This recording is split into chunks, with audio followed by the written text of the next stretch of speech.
Hey everyone, welcome back to my YouTube channel. Last video में मैंने जो chopsticks use की थी तो कुछ लोगों ने कमेंट किया था कि वो किस तरीके की चॉपस्टिक्स हैं और उनको काफ़ी इंटरेस्टिंग लगी थी। तो गाइस, वो वाली चॉपस्टिक्स ये वाली हैं। ये एक्चुअली बच्चों के लिए चॉपस्टिक्स होती हैं जो नया नया चॉपस्टिक्स यूज़ करना स्टार्ट करते हैं, तो उन लोगों के लिए बनाई गई है। तो इसमें अपनी फिंगर्स को दोनों को ऐसे डाल के और ईजिली ऐसे फूड को पिक कर लेते हैं। तो मुझे जब चॉपस्टिक्स यूज़ करना नहीं आता था तो मैंने एज अ बिगनर इसी से स्टार्ट किया था। अब मुझे थोड़ा बहुत आ गया है, बट फिर भी मैं जो है ये वाली चॉपस्टिक्स, क्योंकि मैंने ऑलरेडी खरीदी हुई हैं, तो मैं ये वाली चॉपस्टिक्स भी यूज़ कर लेती हूँ। एज अ बिगनर यूज़ करनी है चॉपस्टिक्स तो आप ये वाली चॉपस्टिक्स खरीद सकते हो और जो है एंड देन आप जो है दूसरी चॉपस्टिक्स पे शिफ्ट कर सकते हो इस पे प्रैक्टिस करने के बाद। मुझे कोरिया आए 3.5 महीने हो गए हैं और जब मैं यहाँ पे इंडिया से कोरिया आई तो मुझे काफ़ी सारे कल्चर शॉक लगे। शॉक होता क्या है बेसिकली कि जब हम एक कंट्री से दूसरी कंट्री में जाते हैं तो उस जो नई कंट्री की जो आम चीज़ें होती हैं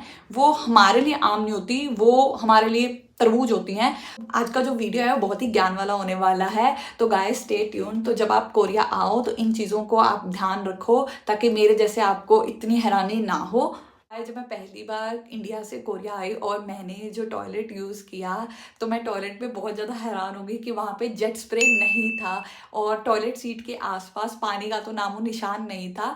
सिर्फ और सिर्फ जो है एक टॉयलेट पेपर पड़ा था एंड मुझे समझ नहीं आ रहा था कि मैं क्या करूँ। मैंने वेस्टर्न कंट्रीज के बारे में सुना था बट मुझे कोरिया का नहीं पता था कि कोरिया में भी ऐसा सिस्टम है। ये वाला जो कल्चर शॉक है वो मेरे लिए बहुत ज़्यादा दुखदायक है। मुझे काफ़ी टाइम लगा इस चीज़ को एडजस्ट करने में अपनी लाइफ में। अब जो है मुझे आदत पड़ चुकी है इस चीज़ की, बट मजा नहीं आ रहा है। कोरिया में एक और तरीके का टॉयलेट सिस्टम होता है, वो है बिडे सिस्टम। तो उसमें टॉयलेट सीट के ऊपर काफ़ी सारे बटन्स बने होते हैं जिससे आप जो है टॉयलेट सीट को गर्म ठंडा, गर्म हवा आपको मिलेगी, ठंडी हवा मिलेगी और इस तरीके के फंक्शंस होते हैं। अगर आप उस फंक्शंस को समझ लो तो बहुत ही कंफर्टेबल होता है। बट ये जो बिडे सिस्टम है वो हर जगह अवेलेबल नहीं है, पब्लिक टॉयलेट्स में हर जगह नहीं मिलेगा आपको। वो होटल्स में मिलेगा या फिर अच्छे मॉल्स में मिलेगा और अपने घर में भी आप लगा सकते हो, बट वो एक अपनी पर्सनल चॉइस है। आपको ज़्यादातर जो है टॉयलेट सिस्टम जो है वेस्टर्न वाला ही मिलेगा। तो गाइज, अगर आप इंडिया से कोरिया आ रहे हो तो be prepare to use toilet paper. Coming to the second point is public transport. India में जब भी मुझे कहीं जाना होता था तो उबर, ओला या फिर अपनी स्कूटी से कहीं भी चले जाते थे। बहुत ज़्यादा पब्लिक ट्रांसपोर्ट मैं यूज़ नहीं करती थी। मुझे नहीं याद कि मैंने लास्ट टाइम जो है पब्लिक ट्रांसपोर्ट कब यूज़ किया, बट यहाँ कोरिया आने के बाद पब्लिक ट्रांसपोर्ट इतना ज़्यादा कॉमन है यहाँ पे, बस या फिर मेट्रो या फिर वॉक करके। तो यहाँ पे एक ऐप है, नेवर ऐप। अगर आपने कहीं भी एक पॉइंट से दूसरे पॉइंट पे जाना है तो आप नेवर मैप में डालोगे तो वहाँ पे प्रॉपर आपको बताएंगे कि आपने कितने स्टेप चल के आपके बस स्टॉप पे जाना है, फिर आपने कौन से नंबर की बस लेनी है, फिर आगे आपने कितना चलना है, जो कि बहुत ही ज़्यादा कंफर्टेबल है। तो कोरिया का जो पब्लिक ट्रांसपोर्ट सिस्टम है दैट इज टू गुड। तो I am in love with public transport. यहाँ पे मैं अपनी गाड़ी इतनी साफ ना रखूँ जितनी यहाँ पे बस और मेट्रो साफ होती है। इवन दो सबके पास जो है गाड़ियां हैं अपनी अपनी, पर फिर भी हर कोई यहाँ पे जो है पब्लिक ट्रांसपोर्ट ही यूज़ करता है। रीज़न है जिस वजह से लोग पब्लिक ट्रांसपोर्ट यहाँ यूज़ करते हैं डेली बेसिस पे, वो है कि यहाँ पे जो है ट्रैफिक बहुत ज़्यादा होता है पीक आवर्स में। तो ट्रांसपोर्ट जो है वो सबसे फास्टेस्ट मोड है कहीं भी जाने का। तीसरे कल्चर शॉक पे आते हैं, वो है sitting on the floor. India में हमें कभी भी बैठना होता है तो हम ज़्यादातर सोफे पे बैठते हैं, बेड पे बैठते हैं, चेयर पे बैठते हैं। बट यहाँ कोरिया आने के बाद मुझे इतनी ज़्यादा हैरानी हुई कि यहाँ पे लोग फर्श के ऊपर बैठते हैं, ज़मीन के ऊपर।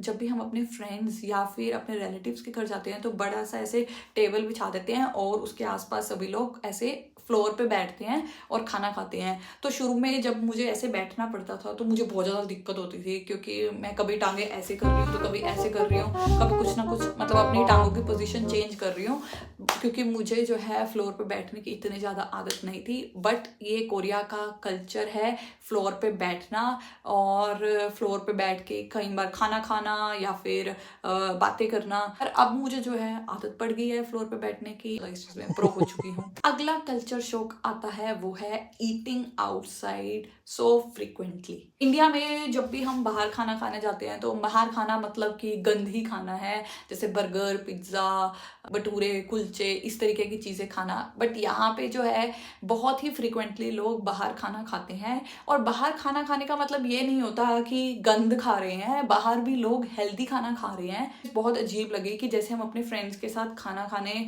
गए हुए हैं एक रेस्टोरेंट में, और हमने वहाँ पे खाना खा लिया है, तो एक रेस्टोरेंट में खाना खाने के बाद then they go to the next restaurant for another food. Multiple locations पे लोग खाना खाते हैं। तो जब मैं शुरू में पहले खाना खाती थी एक रेस्टोरेंट में, तो अपना पूरा ही पेट भर लेती थी। बट फिर मैंने देखा कि अच्छा ये तो सेकंड रेस्टोरेंट में भी जाते हैं, तो थर्ड रेस्टोरेंट में भी जाते हैं, तो मैं पहले रेस्टोरेंट में ही कम खाना खाने लग गई कि ठीक है कि कुछ पेट में जगह जो है वो दूसरी जगह के लिए बचा के रखनी। कोरिया पे जो है मल्टीपल लोकेशंस में खाना खाने के बाद एंड में जो है कैफ़े ज़रूर जाते हैं। तो कैफ़े कल्चर कोरिया में बहुत ज़्यादा पॉपुलर है कि आप किसी से भी अपनी बिजनेस मीटिंग पे गए हो या फिर अपने फ्रेंड से मिलने गए हो, कहीं पे भी गए हो और आप एक रेस्टोरेंट में खाना खा रहे हो, एक या दो या तीन जितने भी रेस्टोरेंट्स में खाना खा रहे हो, तो वो एंड जो है ज़रूर कैफ़े जाके होता है। तो कैफ़े में जो है लोग कॉफ़ी पीते हैं और काफ़ी देर वहाँ पे बातें करते हैं। कैफ़े जाना तो यहाँ पे मतलब एक परंपरा बनी हुई है। तो नेक्स्ट कल्चर शॉक पे आते हैं जो है dressing up so well all the time. India में अगर मुझे कहीं भी आसपास की दुकान पे जाना होता था तो मैं तो बस नाइट सूट पहना और चल दिए, बस इतना सोचना ही नहीं पड़ता था। और बाल भी कभी तेल लगाया हुआ है, कभी कंघी की हुई है या नहीं की हुई है, तो ऐसे उठ के चले जाते थे। पर जब मैं यहाँ पे आई और मैंने देखा कि लोग जो है 24 घंटे आप किसी भी टाइम देख लो इतने परफेक्टली लग रहे होते हैं, बाहर उनके इतने प्यारे लग रहे होते हैं, कपड़े इतने ढंग से पहने होते हैं, और मेकअप इवन दो मास्क पहना हुआ है फिर भी मेकअप भी इतना अच्छे से किया हुआ है। कोरियन लोग हमेशा ही एकदम मस्त बन के रहते हैं। किसी कोरियन से पूछूं कि इतना ज़्यादा रेडी क्यों होते हैं, तो फिर वो लोग हमेशा कहते हैं कि एक बेसिक मैनर है। और जो फैशन ट्रेंड्स हैं यहाँ पे बहुत जल्दी चेंज होते हैं, तो जो भी यहाँ पे सेलिब्रिटीज फैशन करते हैं वो वाला फैशन ट्रेंड बहुत जल्दी लोग फॉलो करते हैं। जो शौक है वो है टॉवल साइज।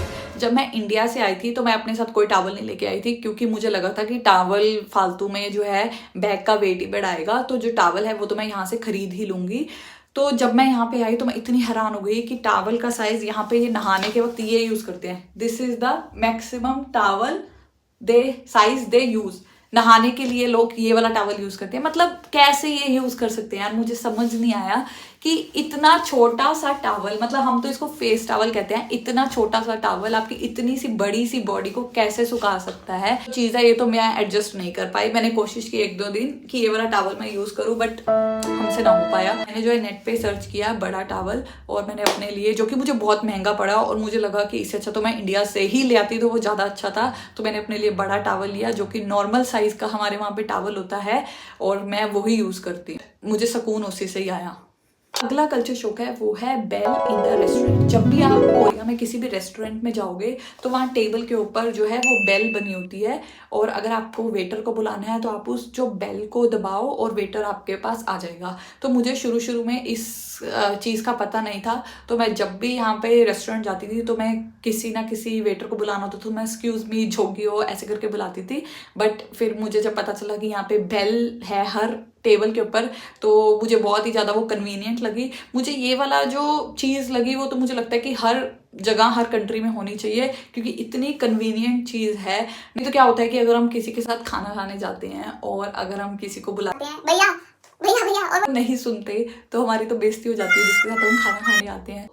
तो ये जो बेल वाला सिस्टम है वो काफी बढ़िया है, एटलीस्ट बेइज्जती तो नहीं होगी ना इससे। Coming up to next culture shock वो है बिग पोर्शन ऑफ फूड। यहाँ पे जब भी आप खाना खाने जाओगे और आप कुछ भी ऑर्डर करोगे तो आप देखोगे कि आपको इतना बड़ा साइज खाने का मिलेगा। कई बार वो खाना कोरियन लोगों के लिए भी बहुत ज्यादा होता है, तो कोरिया में बहुत ही कॉमन है लोग जो है अपना खाना रेस्टोरेंट्स में छोड़ देते हैं अगर वो नहीं खा सकते, तो it's a very common thing. But मुझे खाना छोड़ते हुए बहुत बुरा लगता है, पर क्या करें, यहाँ पे साइज इतना बड़ा देते हैं, उनको बोलो भी कम करने को पर फिर भी वो बड़ा ही साइज देते हैं। तो गाइज मैं जो कोशिश करती हूँ कि जो रेस्टोरेंट में खाना बचा होता है मैं उसे घर ले आती हूँ ताकि खाना जो है वेस्ट भी ना हो।